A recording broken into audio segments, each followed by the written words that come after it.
jeudi prochain, Dakar sera la capitale de la paix dans le monde et ce sera sous la présidence de son Excellence le président Macky Sall, que je remercie au passage, parce qu'il n'a ménagé aucun effort pour encourager, autoriser et accompagner ce processus qui mène vers le sommet, qui, j'en suis sûr, les conclusions contribueront en tout cas fortement à asseoir une paix solide, durable et stable dans le monde. Nous attendons pratiquement 194 pays, parmi lesquels des chefs d'État. Je sais qu'il y a d'abord le président Macky Sall qui est à la tête de tout ça.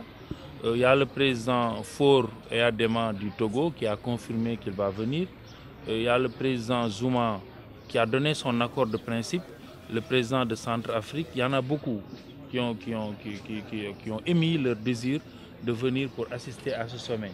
Il y a au moins 5 présidents d'Assemblée nationale et un président de Sénat. Il y a 188 parlementaires, plus de 100 leaders religieux et des responsables de jeunes, de femmes, des universitaires.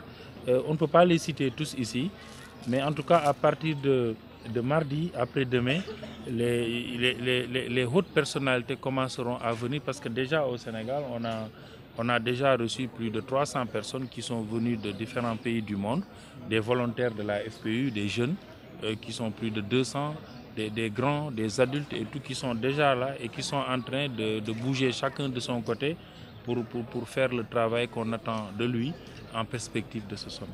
Le Sénégal a été choisi pour une raison très simple. Un, à cause de sa ferveur religieuse. Nous savons que c'est un pays qui regroupe 95% de musulmans, 5 ou 3% de chrétiens et le reste représente les autres religions comme l'animisme, etc. Mais malgré cette diversité au niveau de la religion, les gens, on sent qu'ils vivent dans une harmonie, dans une ferveur totale. La preuve, vous voyez que le premier président du Sénégal était catholique, sa femme était catholique. Il a été élu par les 95% des Sénégalais. Et pendant 20 ans, et donc, qui sont les 95% plutôt des Sénégalais qui sont des musulmans. Et pendant 20 ans, pourtant il appartenait à une minorité, aussi bien ethnique que religieuse. Mais la majorité l'a élu et l'a porté devant tout le monde pendant 20 ans, jusqu'à ce qu'il lui-même qu'il démissionne. On a choisi le Sénégal aussi parce que simplement, le Sénégal est le creuset de toutes les actions qui ont été menées en faveur de la paix en Afrique.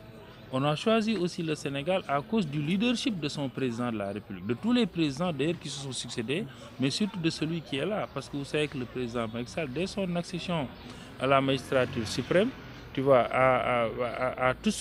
s'est tout de suite lancé dans une dynamique de paix, en fait, qui est même pour moi le credo qu'il a suivi pour son mandat. La preuve, on a vu comment il a et il continue de gérer de façon pacifique le dossier de la Casamance, comment il a pu gérer le dossier du Burkina Faso, comment il a pu permettre au peuple gambien en fait, de respecter et de faire respecter le choix de ce peuple après quand ils ont porté leur choix sur le président Barrow sans qu'il y ait effusion de sang.